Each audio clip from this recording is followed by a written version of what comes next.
Hello students, welcome back to economics class from NBGI. It is Dharmendra Kumar. I am going to teach you, make you understand economic planning in India during 1950 to 1990. 1950 से 1990 के बीच में भारत की, India की अर्थव्यवस्था किस तरह से plan की गई थी। इकोनॉमिक प्लानिंग यानी योजना आयोग ने किस तरह भारत की अर्थव्यवस्था को आगे बढ़ाने की जिम्मेदारी ली, क्या प्लान बनाए, क्या इम्प्लीमेंट हुए, वो आपको आज बताएंगे। In my previous video you have already studied some points. Now I will discuss you remaining points of this topic. Regulation of large scale industry. Large scale industry have to provide loan from the government to establish each and every areas. It means large scale industry has been established in different areas of the country with the help of government. This concept was for the developing infrastructure. Large scale industry किसके लिए थी? Infrastructure develop करने के लिए देश में और main आधारभूत सुविधाओं को बढ़ाने के लिए, जिनसे कि दूसरे उद्योग डेवलप हो पाए। लार्ज स्केल इंडस्ट्री का कॉन्सेप्ट दिया गया है। Next one, development of heavy industry. What is heavy industry? Cement industry, iron steel industry, coal industry. It means these types of industry which are related to cement, iron, steel, manganese, abrak. It means minerals and heavy industries which are established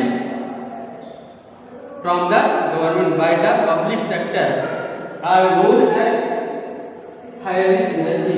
तो सरकार ने ये decide किया कि heavy industry जितनी हैं उन सबको गवर्नमेंट के द्वारा डेवलप किया जाएगा, जिससे ये दूसरी इंडस्ट्रीज के लिए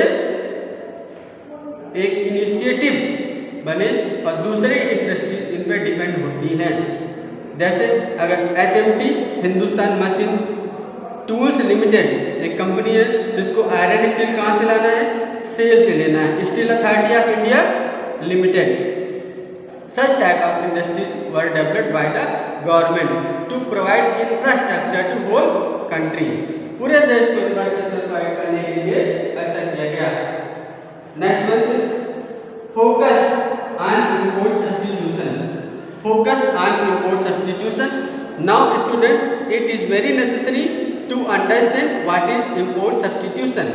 import substitution means production of those goods in India which are imported from the other countries in India.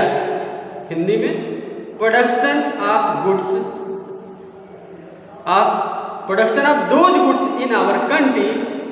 It means उन वस्तुओं का उत्पादन हमारे देश के अंदर होगा which are imported from the other country, जिनको हम विदेशों से आयात करते हैं।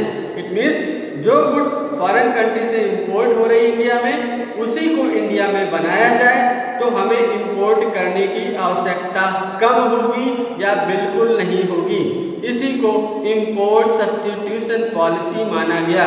It is very important point, it is very important topic from the point of your examination. For your examination it is very important, you should write very important. All these topics are important, but this is the most important point. ये सभी important हैं, लेकिन कुछ ऐसी चीज़ें जो बार बार final board examination में पूछी जाती है, उनमें से एक इंपोर्ट सब्स्टिट्यूशन रहा है। तो इंपोर्ट सब्स्टिट्यूशन क्या है? एक बार फिर इसको समझिए।